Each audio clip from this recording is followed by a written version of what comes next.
Hello दोस्तों, नमस्कार। Welcome है हमारे यूट्यूब चैनल में सभी दोस्तों का। दोस्तों, हम आपके लिए मोस्ट इम्पोर्टेंट क्वेश्चन लेके आए हैं।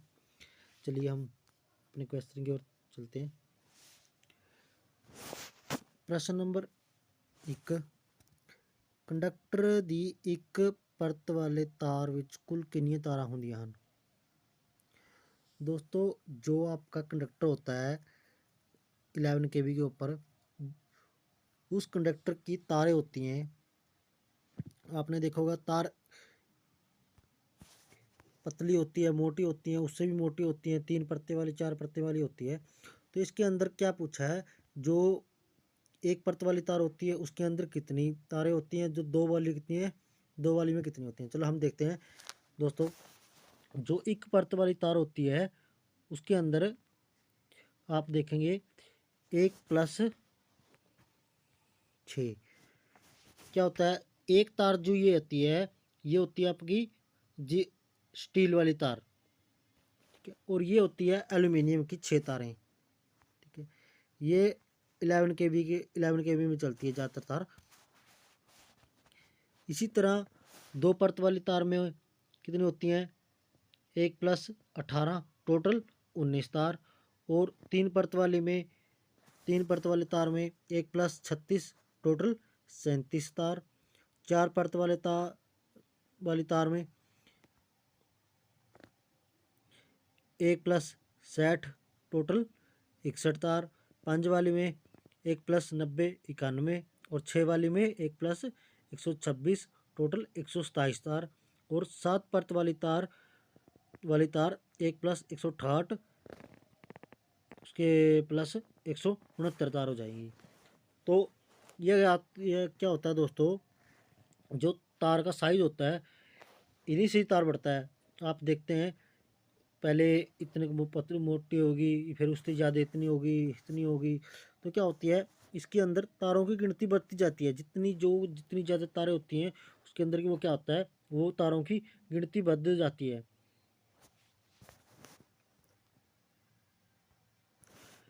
चलिए क्वेश्चन नंबर 2, कंडक्टर ਵਿੱਚ तार ਦੀ परत ਕਿਵੇਂ ਲਪੇਟੀ ਹੁੰਦੀ है। दोस्तों, वेरी इंपॉर्टेंट क्वेश्चन बनता है कि जो कंडक्टर होता है, ठीक है, ये कंडक्टर है, इसके अंदर जैसे ये 6 तारें हैं। तो इसने क्या पूछा है, कंडक्टर में तार कैसे लपेटी होती हैं। कंडक्टर में तार क्या होता है, ऐसे ऐसे एक तार स्टील होती है, उसके ऊपर को तार चढ़ी होती हैं, ये ऐसे ऐसे होता है। तो हम एक बार इसको रेडी करते हैं। कंडक्टर ਵਿੱਚ ਇਹ ਤਾਰ ਇੱਕ ਦੂਜੀ ਤਾਰ ਤੋਂ ਉਲਟ ਦਿਸ਼ਾ ਵਿੱਚ ਲਪੇਟੀ ਜਾਂਦੀ ਹੈ। मतलब ਜੇ पहली तार क्लॉकवाइज ਤਾਂ दूजी तार एंटी क्लॉकवाइज। क्लॉकवाइज आप समझते होंगे,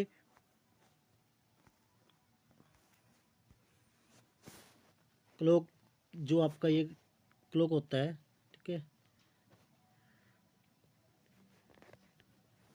तो क्लॉक अपना क्या होता है, ऐसे चलता है, ऐसे चलती है सुई ना, ठीक है। तो जो आपकी फर्स्ट तार होगी, वो फर्स्ट तार क्या होगी, क्लॉकवाइज का जो मतलब जो इंसुलेशन स्टील की तार होती है उसके ऊपर क्या होता है, ऐसे गिर आएगा उसका, ठीक है। तो जो उससे आगे 2 नंबर वाली परत की तार होती है, उसका उसका जो आपके साथ राउंड आएगा वो इससे उल्टा आएगा, एंटी क्लॉकवाइज दिशा में आएगा। इसी तरह जो थर्ड तार होगा उसका ऐसे आएगा। तो क्या होता है, ये जो भी परत बनी होती है ये एक दूसरे से उल्टी दिशा में होती है, ताकि का जो तार होती है, कंडक्टर होता है, उसकी स्ट्रेंथ बढ़े। प्रश्न नंबर 3, कंडक्टर ਵਿੱਚ ਇੱਕ ਵਿਚਕਾਰ किस तार दी तार वरती जाती है। दोस्तों, जो कंडक्टर होता है उसके अंदर एक तार विचकार में होती है, वो किस धातु से बनी होती है। दोस्तों, कंडक्टर के अंदर जो तार होती है वो स्टील की गैल्वेनाइज्ड तार होती है, ठीक है। ये स्टील की तार क्या करती है, इस तार को टूटने से बचाती है। जब इसका तार का खिंचाव होता है तो जो स्टील वाली तार होती है, इसी के तार के कोडिंग ये इन तारों का सैग होता है और इसके साथ इसकी क्या होती है, मजबूती बनी रहती है।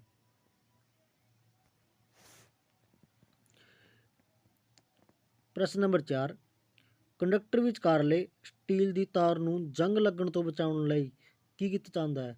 दोस्तों क्या होता है, जेकर जो विचकार स्टील दी तार हुंदी है, जेकर उस नूं जंग लग गया तो जो ऊपर कंडक्टर होता है, एल्यूमिनियम होती है, वो क्या हो जाएगी, उसकी समर्था कट जाएगी।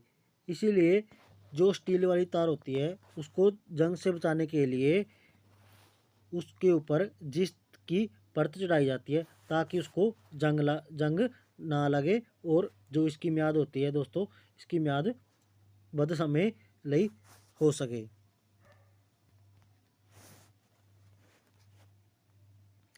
प्रश्न नंबर 5, SWG दा पूरा नाम मीन्स SWG ये एक बिजली बोर्ड के अंदर बहुत ही इम्पोर्टेंट भाग होता है। इसका पूरा नाम होता है स्टैंडर्ड वाइज गेज। इसका काम क्या होता है, इसके काम होता है किसी भी चीज़ को मापना। आगे हम इसके बारे में देखेंगे, जो कंडक्टर है, फ्यूज़ है, जो इसके अकॉर्डिंग मापे जाते हैं।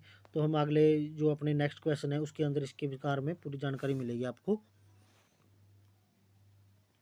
प्रश्न नंबर 6, जेकर स्टैंडर्ड वाइज गेज दा साइज ਵਧੇਗਾ ਤਾਂ तार ते की असर पड़ेगा। दोस्तों जेकर स्टैंडर्ड वाइज गेज होता है जो आपका, ठीक है, वो कुछ गोल तरीके से होता है। इसका अगर जो साइज बढ़ेगा तो जो तार होती है उससे क्या, उसको मतलब उसके ऊपर क्या असर पड़ेगा। स्टैंडर्ड वाइज गेज दा तार नंबर बदलने नाल तार की हो जाएगी, पतली हो जाएगी। 3 नंबर कटण नाल तार मोटी हो जाएगी। दोस्तों ते क्या होता है, देखो इसके अंदर बदलण नाल क्या होता है, तार पतली होगी और कटण नाल तार की होगी, मोटी होगी। ये अपोजिट साइड होता है।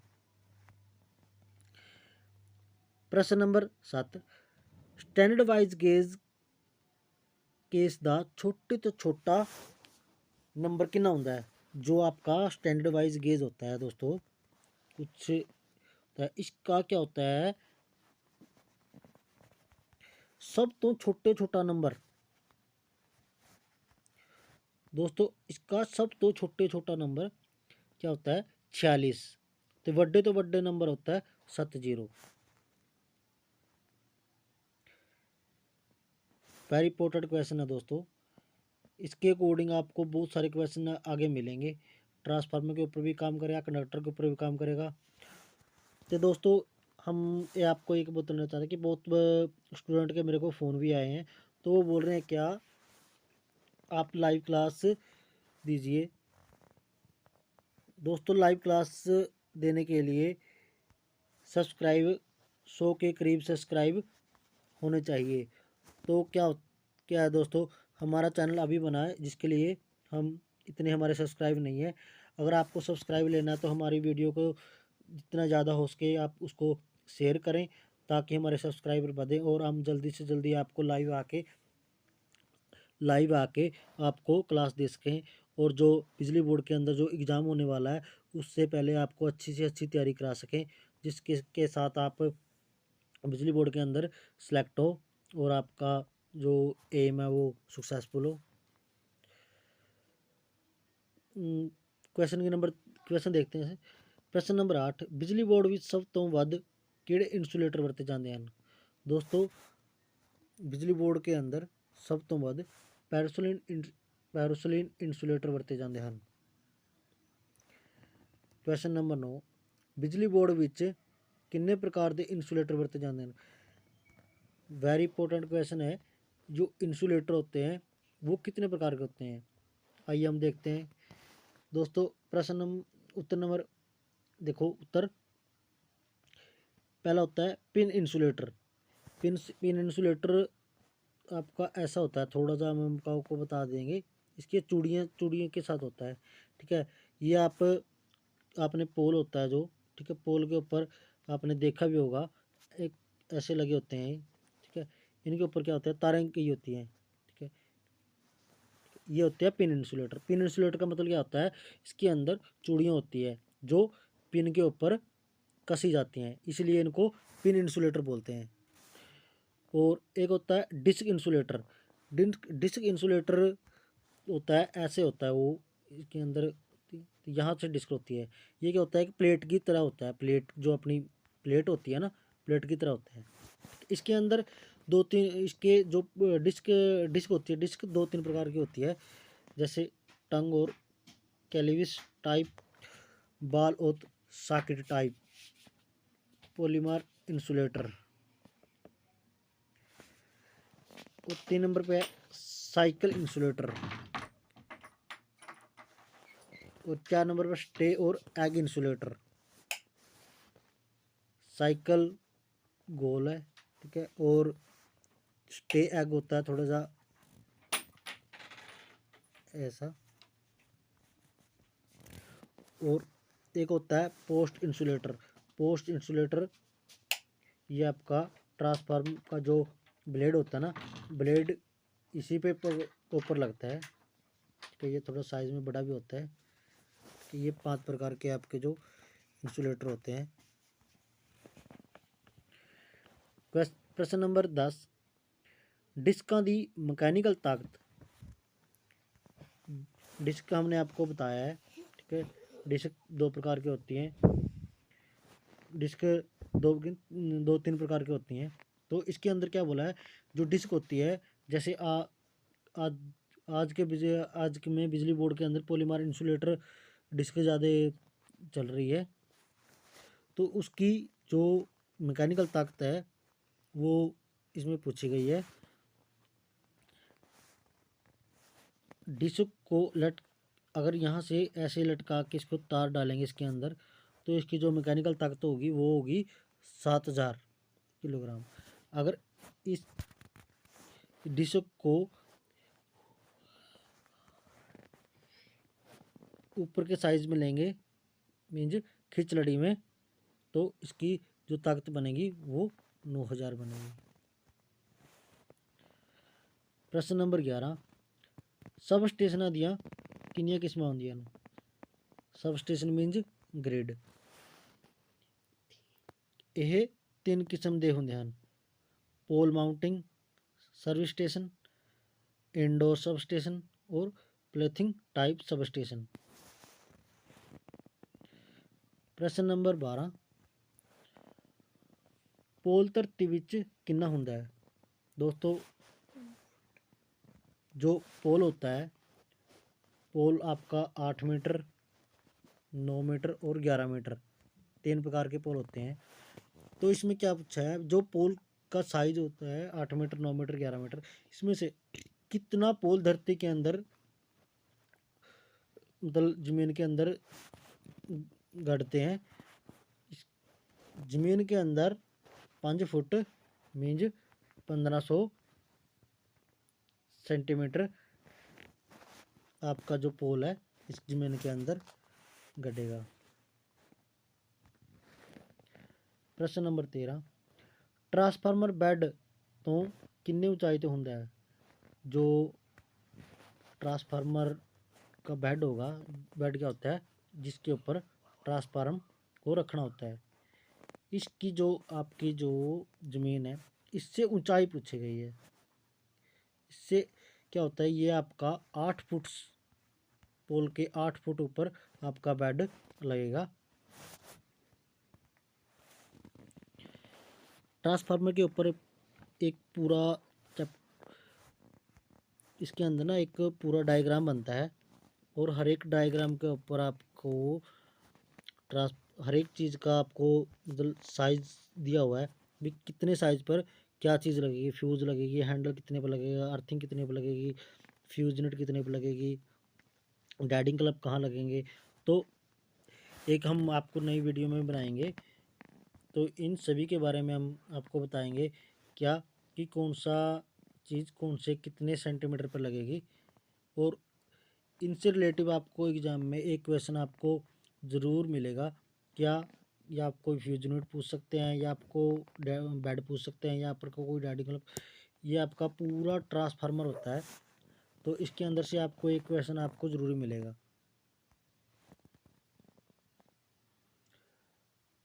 ट्रांसफार्मर दे HT फ्यूज ਨੂੰ स्टैंडर्ड वाइज गेज ਦੇ अनुसार दसो। दोस्तों वेरी इंपॉर्टेंट क्वेश्चन है कि जो ट्रांसफार्मर के फ्यूज होते हैं HT फ्यूज होते हैं, इनको स्टैंडर्ड वाइज गेज में के अकॉर्डिंग बताना है। हमने अपने पिछली वीडियो में आपको जो बताया था वो एम्पेयर में बताया था, ठीक है। और अब इसमें क्या पूछा है, स्टैंडर्ड वाइज गेज के अनुसार पूछा है। तो हाँ यह देखते हैं दोस्तों। 25 kVA ट्रांसफार्म के ऊपर जो HT फ्यूज लगेगा स्टैंडर्ड वाइज गेज के अनुसार वो 38 नंबर का लगेगा, और 50 kVA के अंदर 33 kVA का लगेगा, और जो आपका 63 kVA ट्रांसफार्म है उस पर आपको इसके ऊपर 33 का, और 100 kVA ट्रांसफार्म में आपको इसको 32 नंबर, और 200 में आपको इसको 26 नंबर, 300 में इसको 22 नंबर, और 500 में 19 नंबर। ये दोस्तों ये क्या है, सभी स्टैंडर्ड वाइज गेज, ये स्टैंडर्ड वाइज गेज के नंबर हैं। इनके अकॉर्डिंग देखेंगे तो ये आपके साइज होंगे सभी स्टैंडर्ड वाइज गेज के अकॉर्डिंग। हमने पिछली वीडियो में आपको ये सभी एम्पेयर के बारे में बताया था। प्रश्न नंबर 15, ट्रांसफार्मर दे LT साइड फ्यूज ਨੂੰ एम्पेयर विच दसो। दोस्तों जो पिछली वीडियो में क्वेश्चन था वो आपका था HT, और अब क्या इसमें अंदर क्या पूछा है LT। HT होती है हाई टेंशन, और ये होता है लो टेंशन। HT फ्यूज तो आपको ट्रांसफार्मर के ऊपर मिलेंगे, और जो LT होते हैं ये ट्रांसफार्मर के साइड में लगेंगे, ठीक है। LT साइड होती है। तो इन फ्यूजों को एम्पेयर के बारे में पूछा गया है। तो हम देखते हैं जो 25 kVA ट्रांसफार्मर है उसके अंदर 34.8 एम्पेयर का फ्यूज लगेगा, और 50 kVA के अंदर 69.6 का, और 63 में आपको 88.0, 100 में आपको 139.1, 200 के अंदर 278.2, 300 के अंदर 417.4 एम्पेयर, और 500 के अंदर 695 एम्पेयर LT साइड के फ्यूज होते हैं ये। प्रश्न नंबर 16, ट्रांसफार्मर दे LT साइड दे फ्यूजा ਨੂੰ स्टैंडर्ड वाइज गेज। हमने वो ऊपर का जो क्वेश्चन किया था वो HT फ्यूज़ के बारे में था, ये क्या है LT फ्यूज़ के बारे में। LT फ्यूज़ के बारे में स्टैंडर्ड वाइज गेज के अनुसार जो आपका फ्यूज़ होगा 25 kVA के अंदर 19 नंबर का होगा, और 50 में आपका 15 नंबर का, और 63 में 14 नंबर का, और 100 में 15 नंबर का। 200 के अंदर MCV आ जाती हैं आगे। प्रश्न नंबर 17, ट्रांसफार्मर ते ਵੱਧ ਤੋਂ ਵੱਧ लोड कितना पा सकते हैं। दोस्तों हर एक ट्रांसफार्मर क्या होती है, कैपेसिटी होती है, ठीक है। ट्रांसफार्मर ये लगा लो, ये सभी की कैपेसिटी होती है। कोई अगर कैपेसिटी के अकॉर्डिंग अगर कोई भी काम कर रही है वस्तु, तो वो क्या होगी, वो लंबा टाइम चलेगी और अच्छी तरह से चलेगी। अगर उसकी कैपेसिटी से ਵੱਧ लोड पास उसके ऊपर डाला जाएगा तो क्या होगा, वो जल्दी ख़राब हो जाएगी। तो ऐसे ही ट्रांसफार्मर है जो इसके ऊपर कितना लोड पा सकते हैं, जो आपका 100 kVA ट्रांसफार्मर दोस्तों, इसके ऊपर आप 80 का लोड पा सकते हैं, और 63 पे 51 का, और 50 पर आप 40, 25 के ऊपर आप 20। दोस्तों कई बार ना इसका जो क्वेश्चन होते हैं, क्वेश्चन थोड़े से कोई टीचर होते हैं प्रैक्टिकल में आपसे ये भी पूछ लिया जाता है कि आपको 20 bhp की मोटर के ऊपर कितने का ट्रांसफार्मर लगेगा। दोस्तों 20 की मोटर के ऊपर आपको 25 का ट्रांसफार्म आपका लगेगा। अगर आपकी मोटर का साइज़ 40 bhp है तो आपको उसके ऊपर 50 का ट्रांसफार्म लगेगा। अगर आपका 80 bhp लोड बन रहा है तो उसके ऊपर आपको 100 kV का ट्रांसफार्म आपको परफेक्ट रहेगा। प्रश्न नंबर 18, ट्रांसफार्मर दे सिलिका जेल दे दाने का साइज कितना होना चाहिए? वेरी इंपॉर्टेंट क्वेश्चन है दोस्तों। जो ट्रांसफार्मर होता है, ट्रांसफार्मर के ऊपर एक साइड के अंदर, ठीक है, एक लगा होता है, ठीक है, इसके अंदर ना सिलिका जेल लगा होता है, इसके अंदर प्रश्न नंबर 18, ट्रांसफार्मर दे सिलिका जेल दे दाने का साइज कितना होना चाहिए? दोस्तों सिलिका जेल का दाने का जो साइज होता है वो 4 mm तो लेके 6 mm तक होता है। प्रश्न नंबर 19, मैगर ਨੂੰ 1 ਮਿੰਟ ਵਿੱਚ ਕਿੰਨੇ ਚੱਕਰ ਘੁਮਾਉਣਾ ਚਾਹੀਦਾ ਹੈ? मैगर ਨੂੰ 160 ਚੱਕਰ प्रति मिनट घुमाना चाहिए है। प्रश्न नंबर 20 दोस्तों, लाइन दे गली ਨੂੰ पार करते समय धरती तो ऊंचाई कितनी होनी चाहिए है? दोस्तों आ जिवें गली है तो आ लाइन, ਇਹਦੇ 'ਚ ਕੀ ਪੁੱਛਿਆ ਹੈ कि गली तो धरती तो ऊंचाई कितनी होनी चाहिए है। ये दोस्तों ये अपनी जो LT लाइन होती है, LT लाइन की जो लंबाई होगी वो आपकी 5.8 मीटर होगी और 11 kV लाइन, ठीक है, उसकी 6.1 मीटर जो आपकी ऊंचाई होगी। नेक्स्ट क्वेश्चन, गली दे विचों लंघते समय धरती तो ऊंचाई। दोस्तों इसमें क्या है, जो हमने पिछले क्वेश्चन में क्या है, ये गली है, इसको यहाँ से क्रॉस करा थी लाइन को, तो अब क्या है, ये गली, इसमें क्या है,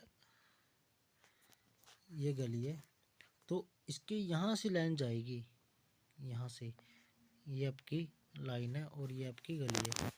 तो इस चीज़ का आपको ऊंचाई पूछी है। जो आपकी LT लाइन है वो आपकी 5.5 और जो आपकी 11 kV जो लाइन होती है, ठीक है, वो कितने डिस्टेंस जाएगी? 5.8 मीटर। ठीक है, यहाँ पर दोस्तों लिखा भी हुआ है। क्वेश्चन नंबर 22, लाइन दी इमारत दे उपरों दी लंघते समय ऊंचाई। दोस्तों क्या होता है, कई बार किसी इमारत के ऊपर भी लाइन गुजर जाती है, तो अभी तो बिजली बोर्ड में ऐसा मना किया हुआ है कि कोई भी किसी इमारत के ऊपर को 11 kV नहीं होनी चाहिए। पर अगर किसी भी सिचुएशन में अगर लाइन निकलानी पड़े तो उसका जो ध्यान रखना है, जैसे LT लाइन है, अगर LT लाइन ये इमारत होगी आपकी, इसके ऊपर से जाएगी तो वो आपकी 2.5 मीटर, और अगर इसके ऊपर से 11 kV जा रही है वो आपकी 3.70 मीटर होगी। लाइन दी इमारत दे नाल लंघते समय इमारत दूरी, अगर आपके इसके यहाँ से पास में से गुजर रही है, ठीक है, तो पास में से गुजर रही LT लाइन को 1.2 मीटर दूर रखेंगे और 11 kV को 1.20 मीटर दूर रखेंगे दोस्तों।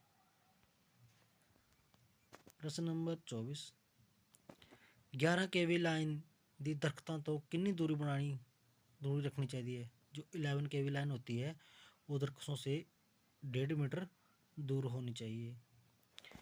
क्वेश्चन नंबर 25, 11 kV लाइन दी गार्डिंग तो कितनी दूरी होनी चाहिए? दोस्तों पहले तो आपको पता होना चाहिए कि गार्डिंग क्या होती है। गार्डिंग जो ये लाइन आ गई, इस लाइन के नीचे से जो तारें होती हैं, ठीक है, उसको गार्डिंग बोलते हैं।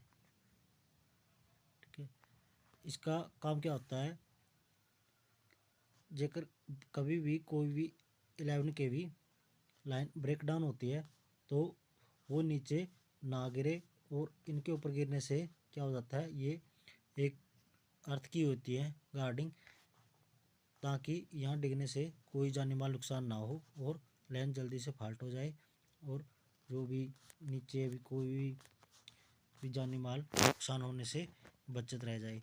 ये गार्डिंग हमेशा क्रॉसिंग और ज़्यादातर जो मार्केट होती है, मार्केट के अंदर देखना, कभी भी जितनी भी लाइनें होती हैं उसके नीचे से ये 3 लाइनें 3 तारों के साथ गार्डिंग की होती है, ताकि कभी भी जो ब्रेक डाउन हो वो नीचे ना आए, इसलिए गार्डिंग की होती है। तो गार्डिंग का आपको पता लग गया, तो इसके लिए इनकी तारों से दूरी पूछी है, ये HT-KV होगी, ठीक है, इनसे इनकी दूरी होगी 0.61 मीटर इसकी दूरी होगी दोस्तों।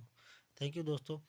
दोस्तों हमने आपके लिए एक वीडियो बनाई है, जो हम आपको नेक्स्ट वीडियो देंगे, उसके अंदर जो पीछे 1500 वैकेंसियों का अप्रेंटिस वैकेंसियों का पेपर हुआ था, उसका ओल्ड पेपर हम आपको अपने चैनल पर दिखाएंगे, और हर एक क्वेश्चन को आपको समझाएंगे, और आपको उनमें से भी कोई न कोई क्वेश्चन आपको आने वाले एग्ज़ाम में मिल सकता है। तो हमारे साथ जुड़े रहें और हमारे चैनल को सब्सक्राइब कराएं, जल्दी से सब्सक्राइब बढ़ाएं, और ताकि हम आपको लाइव क्लास दे सकें और आपका जो आने वाला एग्ज़ाम है उसकी अच्छी सी तरह से तैयारी हो सके।